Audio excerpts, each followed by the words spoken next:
안녕하세요. 그림으로 사람과 세상을 이어주고 싶은 작가 유명입니다.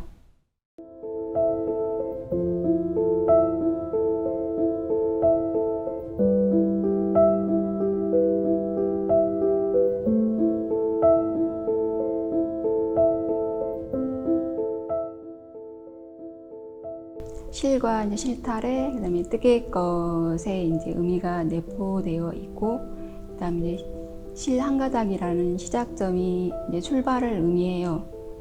실과 실타래, 그리고 좀 더 구체적인 목표를 향해서 뜨개의 것이 등장하게 되는데, 그 뜨개의 것의 등장을 위해서는 바늘이 또 등장하는 거죠.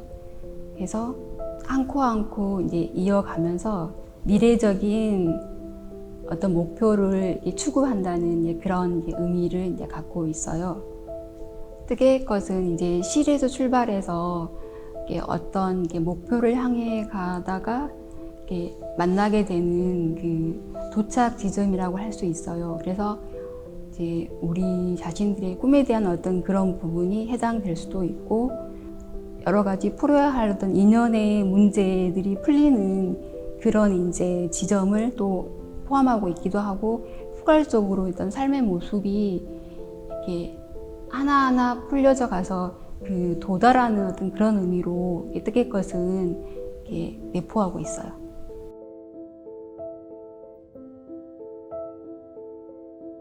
일단 기존의 그 서양화 같은 경우에 유화라는 재료가 주 재료로 많이 사용하고 있고, 기존의 많은 작가들이 저와 유사한 그 주제의 작품들을 이미 하고 있어서 어떤 제가 말하고자 하는 제 메시지가 어필이 되고 이러는 게 쉽지 않았어요.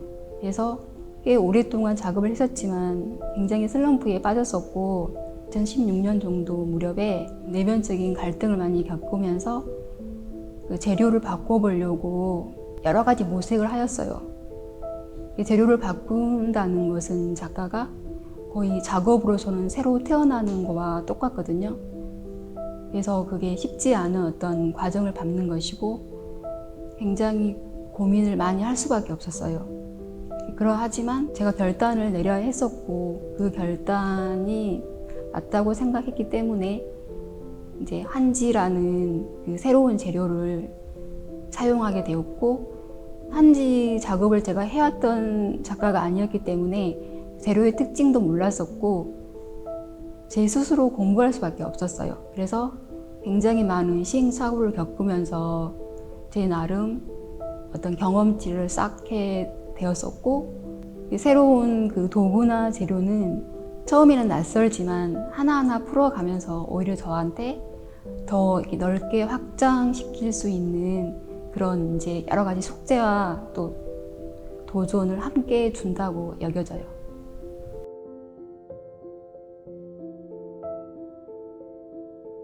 일단 이런 부조를 사용했을 때 이거를 회화에 적용하게 되면은 어떤 무게감이 또 문제가 될 수 있어요. 근데 한지 조각의 젯소를 버무리게 되니까 실제로 그냥 점토를 사용한 것보다는 훨씬 어떤 그 무게감이 가벼워지고 거의 녹게 돼요. 녹게 돼서 캔버스에 발랐을 때 굉장히 견고하게 발라지고, 그 다음에 또 이게 제 어떤 작업의 모티브일 수도 있고, 제 작업의 동기에 포함되는 부분인데, 한지라는 그 재료의 특징 자체가 우리나라 그 고유적인 그런 종이에 해당되잖아요. 자, 그런 부분들을 또 이렇게 중요하게 생각을 하였고, 저희 작업의 어떤 그 방향성이 그 우리나라 그 정서하고도 이렇게 맞닿아 있다고 생각을 하고 있어요. 그래서 이게 재료적인 측면도 같이 자연스럽게 연결되는 걸 중요하게 생각하였어요.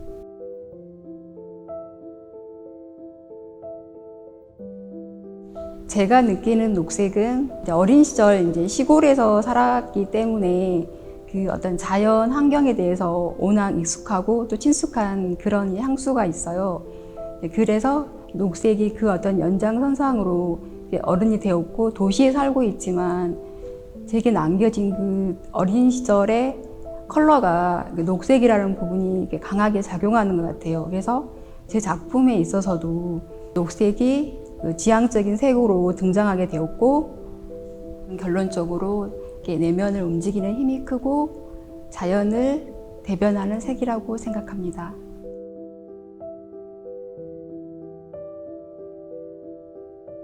제 작업의 주제가 실과 뜨개잖아요. 실제 뜨개질은 실을 이용해서 이제 한 땀 한 땀 바늘로 이렇게 이어가는 거잖아요.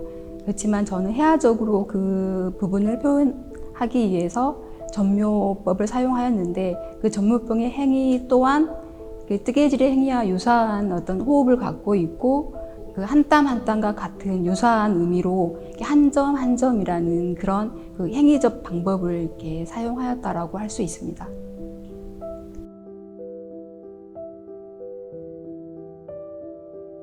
뭐 1층과 2층이 나뉘어져 있고 전시장 그 규모면에 있어서 이제 일반 갤러리하고의 어떤 차이가 크게 있어요. 그래서 그거를 감안해서 제가 이제 조형물을 따로 하나 이제 준비를 했어요.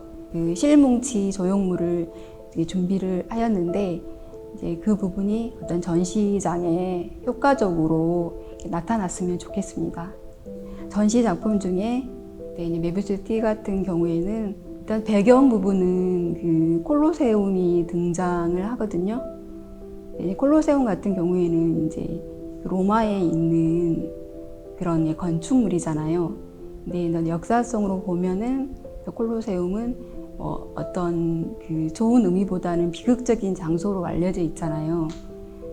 그래서 이제 필타레가 굉장히 그 이제 불규칙적으로 이렇게 뭉쳐 있는 형태로 이제 등장을 해요.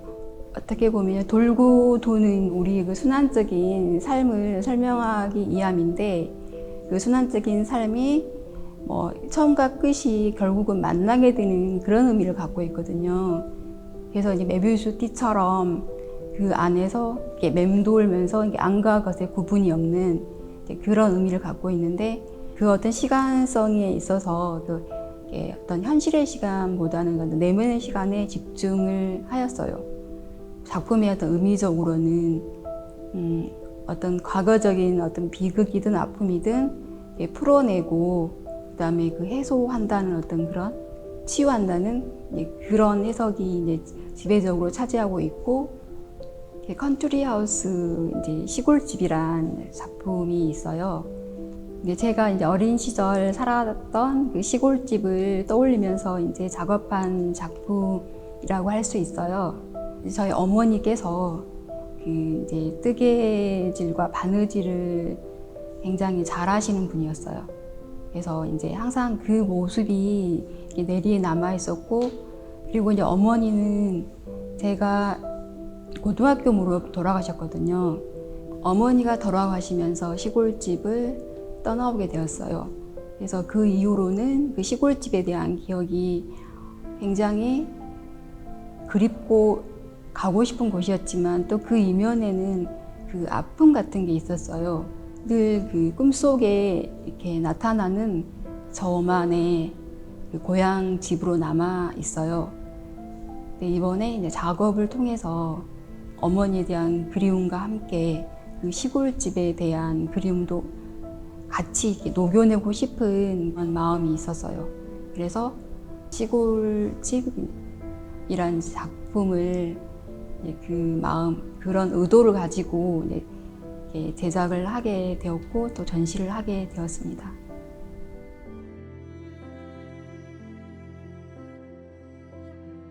제 작품의 이제 특징이라고 말씀을 드릴 수 있는 건 일단 컬러 톤이 이제 어떤 그 그린 톤의 그 특징을 갖고 있어서 굉장히 어떤 내면 친화적인 그런 느낌으로 이제 감상에 도움이 되실 것 같아요.